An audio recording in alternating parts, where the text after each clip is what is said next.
మా వంటకాలు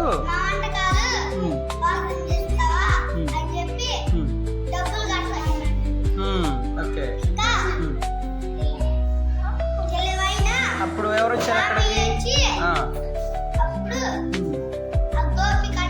ఏం అడిగాడు?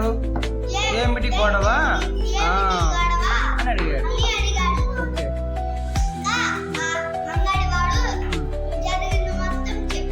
ఓకే.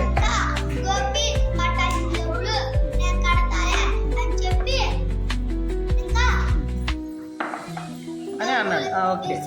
తర్వాత ఏం చేశాడు? ఏంటిది? డబ్బులు సంచి తీసి ఎవరి చెవి దగ్గర? అంగడివాడి చెవి దగ్గర గలగలాడించాడు. అప్పుడు ఏమన్నాడు?